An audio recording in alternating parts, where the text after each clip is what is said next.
one of the concerns, Dr. Raghuvandhi, has been, while the entire media focus and everybody's attention has been so gripped by COVID, one of the things that's popped up, and I don't think we're talking about it enough, is non-COVID treatment. How concerning is that situation? Particularly, I believe a lot of people are opting out or simply preferring not to have, elective surgery or non-emergency surgery, so on and so forth. How much has that had a bearing on your business?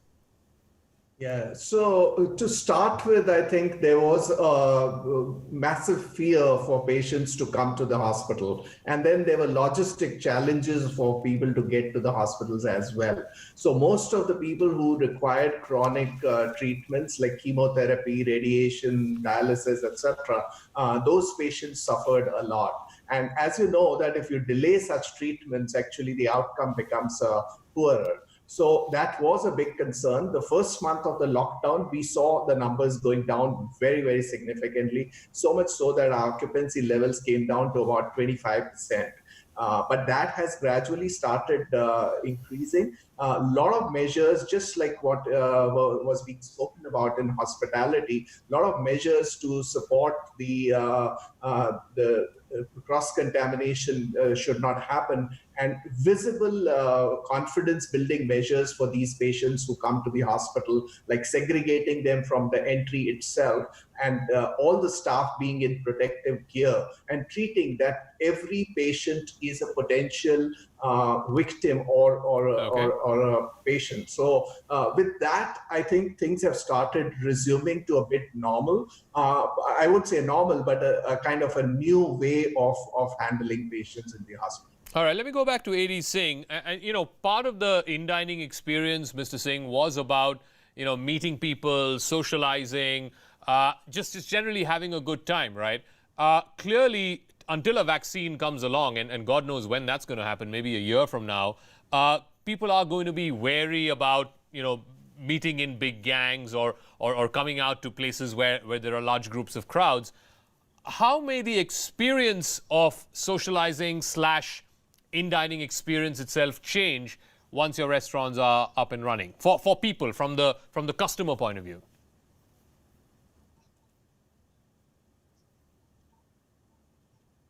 Well, I think, the customer, he loves to see and be seen.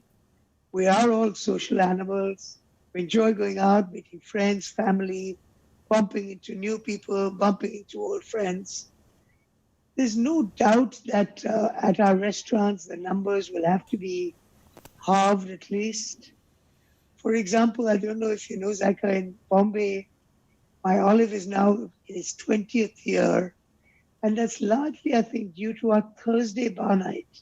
Mm-hmm. That Thursday bar night rules the scene for the last 19 and a half years.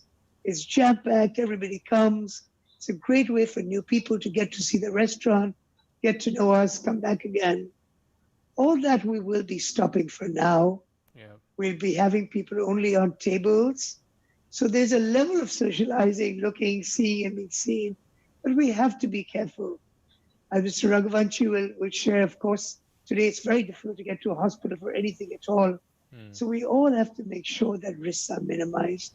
And the restaurant sector is at the front of that. Will that change the socializing experience? For sure. Can we make sure that it's still fun and enjoyable for people? We have to, and it will be. Tell me also something, as it is, and I'm not sure it applies to Olive as much as some of the mid-level restaurants, as it is, even before the pandemic, you guys were getting beat by the food delivery apps, right? A lot of folks had moved away from the restaurant business to just having, kitchens. Do you think that, this would, in a sense, force people's hands, as it were, that they will just say, there's no point opening up restaurants because, you have high fixed costs, and B, if the pandemic is going to be around for a while, people are not want to go to socialize and come out and eat. Why not just start a kitchen? It's cheaper, and you're not, competing against these behemoths in the food delivery business. There's no doubt, Zakka, that this is a paradigm shift in the whole eating business, in the whole delivery business. It's totally changed. And therefore, the opportunities and what entrepreneurs will pursue will change as well. Most restaurants that are currently in dining format are not necessarily so geared up for the delivery format. Will there be good opportunity for people to just open what they call dark kitchens? For sure. Will people be eating out more? For sure. As you know, like also the work from home trend will now become very big. Yeah. And so the entire numbers in the game has changed and will continue to be different. Okay, let me go back to Priya Paul. And again, hotel chains, of course, like yours, are dependent largely to people traveling, whether it's traveling for leisure or whether it's traveling for business, right? And both of those, you have on the one side, pandemic fears and people, generally being afraid of traveling. And two, what Mr. Singh referred to, even business travel, for example, people have discovered that work from home works just about fine. It might not be 100%, but it's still about 80%. So how are you going to factor in both of those elements, both travel for leisure and travel for business? Well, I hope the 20% is going to kick in very fast. But, for our company, bars and restaurants are very, very central. So we are watching that space. And I just want to go back to what AD said. And for a lot of hotels that run good restaurants, I think the food delivery business, of course, at a niche and at the right price, has turned out to be quite lucrative at these past 2-3 months. So some of our restaurants have then been able to spin it out, and there are a lot of hotel restaurants of other companies also that have got into the business, as well as independent restaurants. It's a completely different business, but I think that's if you have increasingly work from home and people more at home, I think the delivery also, there's enough of room for good quality food delivery, not just middle of the road food delivery at home or in the office. So I think that's a big area for all of us to watch. And I think business travel or leisure travel, both will come back. It may take some time. The leisure travel, as we all know, will come back soon faster. But in some of our hotels, we're already seeing business travel, not just during the COVID, but immediately now as we are opening up, because there are meetings to be done, or there are logistic businesses or back-end businesses of IT and banking and consultancy, which need to be done by people being present together.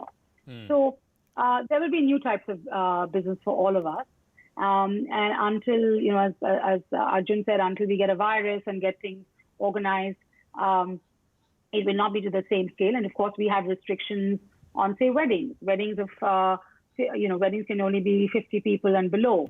But I think we've already have inquiries for those weddings because, people are social, people need to meet and they need to engage, whether it's for business meetings or for social occasions. So I think they start, and I think we make small steps and go forward. Let me go to Mr. Arjun Sharma. And one of the things, again, I'm very curious about this, is that researchers have found that this virus obviously spreads much faster indoors in indoor settings than it does in outdoors. Now, I know malls have a mix of indoors and outdoors. I mean, you use your outdoors largely for, flea markets and some shows and stuff like that. But do you think architecturally itself, maybe because of the pandemic, you might have to rewire the way, your malls are arranged and designed? So, if you look at the guidelines that just came out maybe half an hour back from the Ministry of Health, there is a whole section on air conditioning, especially with shopping centers. Now, I must say the Ministry of Home, the NDMA, the Ministry of Health have all worked with the Shopping Center Association of India. Actually, these are our guidelines, and these are the guidelines that we have given to them from learning from literally across the world where shopping centers have opened in, for example, China, in the United States, in Dubai. And we have worked along with what are called the CPWD guidelines on air conditioning. So what's really happened is that in order to make this as safe as possible, we're going to follow the CPWD guidelines, which are very clear on humidity, temperature, fresh intake. Yes, it adds a bit of cost to our operations. It adds because the more fresh air that you get into the system, more you have to cool the place. But I think for the moment, these guidelines are very thorough. They've been well worked out with the industry, and I must congratulate the government that at least there is a lot of clarity. So, for instance, I don't know if you saw the past guidelines. There was this one funny rule that said there should be only 5 or 6 people in a store. Now, if you have a 25,000 square foot H&M or a Zara or a Pantaloon, you can only take 5 people. And if you, let's say, have a Forest Essential store, which is 500 square feet, you can also have 5. So I think they've clarified a lot around that. And I think we as the shopping center will go cross some of these guidelines. So for example, we are saying that we will not take more than 75 square foot or 100 square foot per person in the shopping centers. So I think we will exercise even more concern. So Raghuvandhi, I'll get the final word from you. And again, it's related to travel because, medical tourism, as it were, was a big churner, a revenue churner for you folks. Do you see that coming back in the way that it existed the pre-COVID times? Absolutely. I think, there was a need for people to travel for complex procedures. In many geographies around, it's not available. So I think that is only a matter of time as the travel restrictions ease out. I think that business will be back because that's a very pressing need, not only the international patients, but within the country. I think there is a lot of movement happens where people travel from one city to the other or one region to the other. And that business is absolutely going to be back whenever the travel restrictions ease out. All right. So we'll leave it at that. Thank you very much. It's been a fascinating conversation, this. Dr. Raghuvandhi, Mr. Sharma, Mr. Singh, and Priya Paul, of course. Thanks very much for joining us. And good luck to all of you. We need you guys just as much as, you need us. So thank you. Thank you so much. Thank you very much. Thank you. Cheers. All right. So with that, it's a wrap of Swabhiman Bharat, this special edition on how to kickstart the restaurant, malls, and hospitality sector. That's a wrap of this special edition. This goes up on our website, news18.com. From me, Zakka, Jacob, and the rest of the team. Thanks for your time.